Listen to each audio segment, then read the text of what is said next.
The new 5.1 Spiral Abyss is very hard, especially if you're free to play. Just look at what my Nahida went through.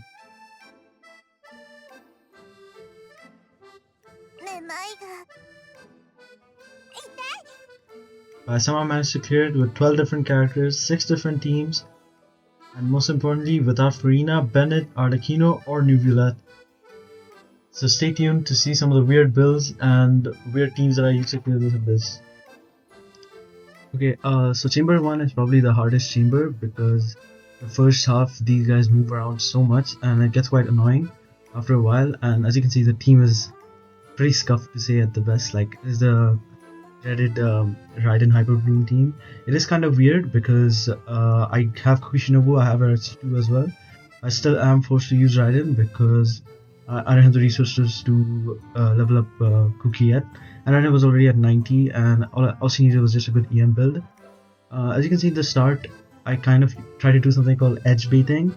I saw in a guide. It didn't really work out the best, like, because they still end up moving a lot, and you can see this team is pretty good. At this point in the run, when I'm within 45 seconds when I got the first guy down, I kind of knew it was okay, this is kind of in the bag, because this is the hardest part. Just getting the first guy down quickly is kind of the hardest part. And yeah, these balls are annoying, but it's just like a DPS check, to be honest. And as you can see, 24k Hyper Bloom damage is like really good, at least for me, because this is like my first time playing this team. I have no experience with this team at all, so like I don't know how to optimize it to say, but yeah, 24k is pretty good. I guess with more investment she should come, it should be doing around 30k. But yeah, moving on for the second half, this is a really weird team comp. As you guys will see, I ended up using Albedo, which is kind of one of the biggest regrets I have on this account, is accidentally pulling for Albedo. And it's such a weird instance because I could have used Overload here, but for some reason I could never like just DPS. I just couldn't do pure DPS within the amount of time to clear this floor. So I just ended up using Molani. Molani is like the highest DPS scaling unit I have, so it was pretty straightforward. As you can see, this is not a perfect run, and in the end of the video I did do a calculation of what it takes, what a perfect Molani rotation looks like, and it's actually it's very cancer, like the way like it has to be almost perfect RNG and the perfect gameplay from my side as well.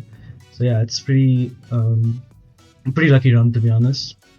And you'll see, moving on, yeah, I should have, again, I didn't crit there, which is very unfortunate, because I should have crit there, and that cost me a little bit of time. Yeah, I do end up getting this run in the bag.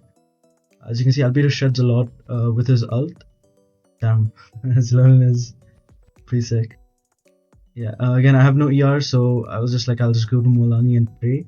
I ended up getting the EM buff with Molani, which is pretty good. Like, that's the best buff you can get, because the attack is useless. And yeah, that was the first chamber done. Moving on to the second chamber, first half is very easy. And again, this is a really weird team I'm using here. Instead of Shingshu, Furina would be the optimal character, but yeah, I didn't really care. I just wanted to DPS them down as soon as possible. So yeah, pretty good damage from Raiden there, and my goal is to just like supercharge Elan and get it to do as much damage as possible. So I'm trying to swirl Hydro with Kazuha. Yeah, as you can see when Hydro is applied. Yeah, so this chamber is just like the first half has like almost, I could have actually with Molani I could have actually cleared it by now.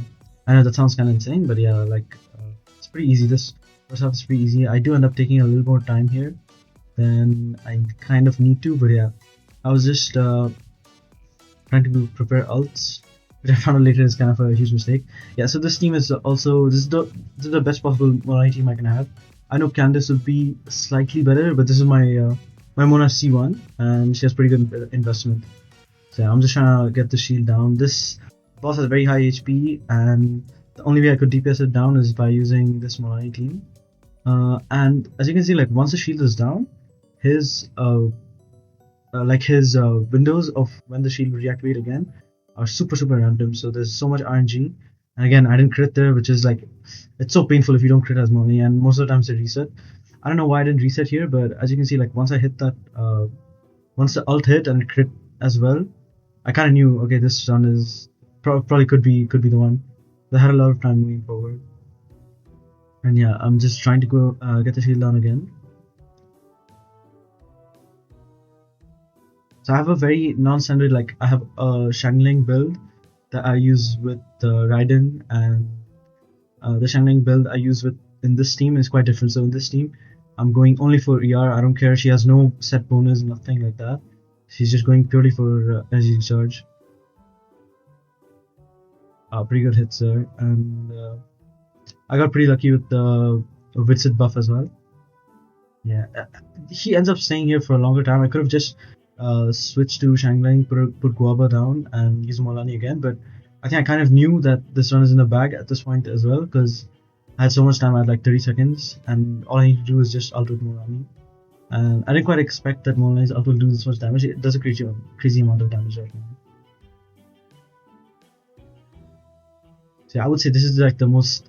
It's one of every second half of this Abyss has been the most annoying thing. Yeah, pretty good damage there from him. Quite impressive. Moving on, so we have the first half. The first half of Chamber 3 is quite easy, and as you can see, like I kind of had to use Klee and Kazuha to constantly apply Pyro instead of using Shangling, because I tried really hard not to use Shangling this half. I didn't really have a choice. Like there comes a point where you kind of have to just give up and just look for alternatives. And if I didn't have not just Klee, if I didn't have Klee, or if you're in the same boat as me and you can't use Klee, I would highly suggest for you to use Xinyan or any other Pyro unit. You can also use Bennet as well, although he won't give you any buffs as such. But yeah, if he's like the only good Pyro option you have, I would highly suggest to just use any option you have.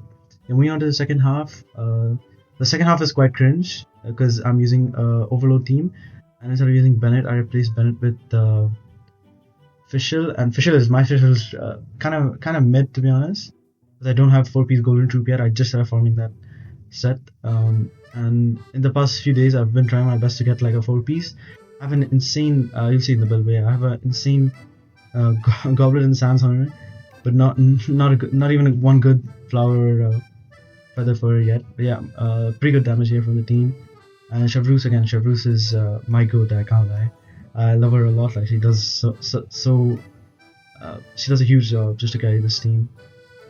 Yeah, so I saw from another video, I think it was a Cloran video, that the person doing the video was kind of just using their normal rotations, whether the shield was down or not, because it still does damage. Like it might seem insignificant, but you're still taking away constantly. And when you do get a good window when his shield is down, you end up doing quite a bit of damage. And it's pretty good. It's like very impressive. Yeah, this is just a DPS check again. This is a DPS check and a Geo check, or if you do have the luxury of using an Overload team, please do so. Like I find like it's like far more effective than trying to force. I did try to use Albedo on this team, Albedo normally, but it's just weird. Like it's so clunky to use Albedo every single time. I kind of got lucky. He just ended up working in the first half. So yeah, moving on to the builds. I have Naida here first. I just built her a week back, and like for 1 week build, it's not bad at all. It's pretty good amount of Dender damage as well. And I know it's not advisable to put a Dender Goblet on her, but I didn't really have a choice. I don't really have anything that's on set. That's EM. So yeah, these are her builds. No cons, talent, 6-6. I'm working on this. I still haven't got this piece yet, unluckily. Yeah, Yelan has like Yelan's build has improved a lot since last time. Pretty good amount of crit. Maybe a little bit too much crit for like how much crit damage I have on her. But it's not like I have a choice. So yeah, 4-piece emblem is a must. Everything is. All of these artifacts are pretty good, except maybe that flower. No cons and 6-8 talents. Xingshu, I don't really care that much about his damage. I'm trying to squeeze as much damage as I can, but I don't think that's like his primary role in this team. Yelan is more for damage. 4-piece emblem is a must again. Cons C4, unfortunately I do not have C6. 6-11 talents, yeah, not bad. Moving on to my EM Raiden. I know people hate seeing EM Raiden, but like I don't really have a choice. My cookie is all the way here at level 50, which is pretty unlucky. So yeah, EM Raiden 965 EM. Pretty good. Ignore this. I don't really have a choice. I have Dragon's Vein. Obviously, it's like the only good option you have for EM. Yeah, this is my Shangling, and my Shangling. This is my DPS Shangling. So when I'm using her with Molani, sometimes I will prefer having the Fab Lance just to give her enough energy recharge. And what I would do is I will switch around this ER when I'm using her with Raiden. I would switch this ER piece with I believe this, yeah, this, not this piece, but yeah, I believe this piece, so that Raiden can have the ER piece and Shiny will take an attack percent piece, and overall like it just works out better for damage. So moving on to Klee. Klee is on a nothing build, like her build doesn't really matter. She's just there for applying pyro. My official is pretty mid considering I don't have a golden troop, and if I do get it, like it'll be a huge bump in damage. But yeah, the main reason I'm using her is because I have these two insanely cracked pieces. Yeah, and everything else has been pretty unlucky. Let me check this out. Yeah, it's pretty bad. So yeah, unfortunately don't have C6, but there's rumors that she will be there for the next banner, and I will definitely pull for her just to get a C6 because she's my favorite one-side character. Moving on to Kazuo. Kazuo is not on his perfect build, I believe. If I take this circlet from Raiden, yeah, this is his final build. Not bad, considering I have his best in slot. And yeah, 4-piece bird distance is a must. Then 7-8, these don't really matter again. He's just there just to constantly apply pyro. Moving on to Mulani, I'll show you the calculation of what a perfect Mulani rotation looks like, but the odds are pretty low that you get a perfect rotation on her. She's a very reset dependent character, and that's because I don't have her 4-piece yet, which is very unfortunate. But this weapon does most of my carrying for this team. Obviously no set bonus, nothing significant at least. But yeah, everything's like the best I could possibly do. So yeah, moving on, no cons, 9-8. I am working on crowning her soon. But yeah, Zolon's build also doesn't matter that much, except the fact that yeah, her skill has been crowned, and she has a 4-piece hero set. And yeah, this sword is a must for me at least. I was using her earlier on a Cinnabar Spindle, but I just give it to Albedo. Just so Albedo can do a little bit of damage. This is the Albedo build. Yeah, pretty good build. He has a lot of geo damage. He skills with geo damage. So yeah, this is probably his best in slot. I'm not really sure. Maybe some 5-stars would work out overall better. But yeah, no set damage bonus. I was thinking of putting him on a 4-piece hero, but I don't think it'll matter that much considering like the set bonus does not stack. So yeah, no crowns on him. 8-4. Should probably level this up. I actually can, but I don't know when I'll probably use him again. Mona's also pretty well invested in terms of ER. All her pieces are there just for ER, just a weapon. Talents 5-8 doesn't really matter that much. C1, I mean, this is the only thing that really matters for Mona. So she makes vaporized damage like 15% more. I found that 15% seems like very massive. Like it doesn't seem as insignificant. So yeah, Fishing Designer probably not the best weapon to give him. But yeah, I don't really have a choice right now to give him anything else. And yeah, no set bonus. C4. And yeah, I'm not sure if I'm missing anyone. Yes, Chevrolet's. I'm not sure why I'm missing a little bit of HP there, but yeah, she's 1% off being like almost perfect. And if you look at her ER, she has more than enough. I would say this is more than enough. Artifact, yikes, yeah, ignore that. I don't really have a choice. C1 Chevrolet, of course. So yeah, 6-1. Should probably level this up. I actually can, and I probably will. So yeah, that's it for the builds. Really quick, I forgot to display my Raiden build like when she's not on EM, like when she's on DPS. So this is how she looks like. You can see this pretty low ER. So what I would do normally is I would switch out this piece, I believe her Sans, with Shangling's ER piece. I would just set her on. This is kind of how she looks like.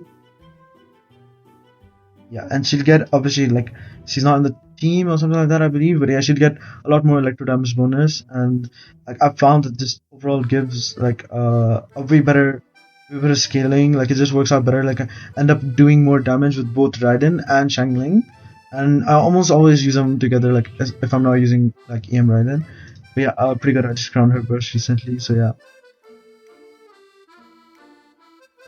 Yeah, that's it for the builds and the showcase and Abyss. But I would just like to say that it's pretty, like, a lot of this game comes down to RNG, right? So I just did a rough calculation. Don't look too deep into it, but for reference, a perfect Mulani rotation would be 1/3. That's the chance of me getting the right buff on a weapon, and her crit rate, which is 77%, I believe. So it's 0.77 to the power of 3, and also times 0.8, which is, I would say, like, yeah, that's 4 out of 5 times I have. That's my skill, basically. Like, the odds of me doing everything right, that's like 4 and 5 chances that I do everything right. And even then, so if you do the calculation, it comes to 0.121, which means like 12 in every 100 runs are like perfect runs, which is so obnoxious because like it just doesn't make sense to me that you need a lot of RNG to get things right. But at some point, I kind of gave up on trying to optimize RNG itself. Instead, I tried to learn how to dodge, try to learn how to make better teams, and most importantly, I just tested out better teams, see what's more efficient. And I didn't really document all of my teams, but yeah, I just kind of learned to make better rotations as well. I think at some point, like when you're doing Abyss or like just most things in this game, you have to try and control, trying to know what you can control and what you can't control. And I think knowing that difference, and I think optimizing what I can do from my end has helped me more than just getting better artifacts or getting better characters. So yeah, this is probably the toughest Abyss for me. But yeah, I've learned a lot about the game just from this one Abyss. It took me almost, I would say, it took me almost 2-3 weeks to clear this Abyss. So yeah, thanks for watching the video. Please don't forget to like and subscribe.